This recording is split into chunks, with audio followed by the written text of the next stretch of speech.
మీరు దేవుడికి మహారాజుకి సిపాయిలే మీరు. నేను అనుకున్నాను అట్లంతా జనాలు అనుకుంటా ఉంటారు అందరూ.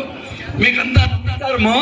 సింగపూర్ గోవింద్ మొన్న ఎలక్షన్ అప్పుడు మేము ఊర్లో నిలుచుకొని ఉంటే మేము కొత్తూరు మంజునాథ్ మా మన్మడు నేనంతా కూర్చొని, ఏమబ్బా నువ్వు కాంగ్రెస్ తొట్టుండావే, బీజేపీ వస్తా ఉండాదే, ఎట్లిది నేను బీజేపీ గెలుపు చేయాలనే అని అడిగితే నేను మా మంజుని సత్యమైన మాట మైక్లో చెప్తా ఉన్నాను, తప్పు చెప్పిన మాట నేను. దానికి ఎట్లా దీన్ని అంటే, తాత నువ్వు నేను బీజేపీకి చేయాలి, నేను అక్కడే చేస్తాను నేను ఉంటే అదే గెలిచేది ఇంటి. ఏమని అంటే, నువ్వు ఎక్కడన్నా చేయి రాజా తాత, నేను ఎవరు మాట్లాడతారో నువ్వు చేయిపో తాత పర్వాలేదు అని చెప్పిన దానికి మీకు అందరికి చెప్తా ఉన్నాను. నమస్కారం మీకు ప్రజలకి, ఆడబిడ్డలకి, పెద్దోళ్ళకి, చిన్నోళ్ళకి, అందరికి, స్త్రీలకి, ముస్లిం బాంధువులకి, అందరికి.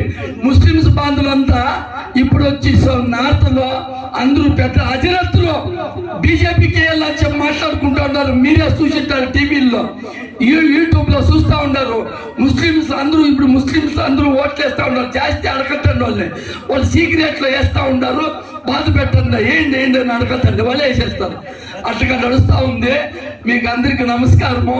ఇప్పుడు వచ్చి మల్లేష్ బాబు వచ్చి సింహరాశి, వాళ్ళ అమ్మ వచ్చి మంగమ్మ సింహరాశి, వాళ్ళ ఆయన సింహరాశి నాయన సింహరాశిలో ఇంట్లో ఉన్నాయి. తప్పకుండా 2.5 లక్షల ఓట్లు వస్తాయి మన తాలూకులో. 1.5 లక్షల ఓట్లు వేయాలి మన తాలూకులో. చూడ మనంతా మన ఎమ్మెల్యేకి ఎట్లా ఇస్తాం ఓట్లు. ఇక్కడ చాలా పెద్ద మందులు ఉన్నారు. అందరికీ నమస్కారం పెట్టి వచ్చినాను. పెద్దోళ్ళు అందరికీ చాలా సంతోషం. ప్రెసిడెంట్లు ఉన్నారు, మా చాలా జనం మనం తెచ్చిండే వాళ్ళంతా ఉండాలి ఇక్కడ. మీకు నమస్కారం. తప్పకుండా మీరు ఓటేయండి. కొసుమాపు, ఆ కొసుమాపు అక్కడికే పోతుంది. ఎక్కడ పోతుంది కొసుమాపు? బీజేపీకే. పట కొట్టండి పొద్దున్నే లేచి.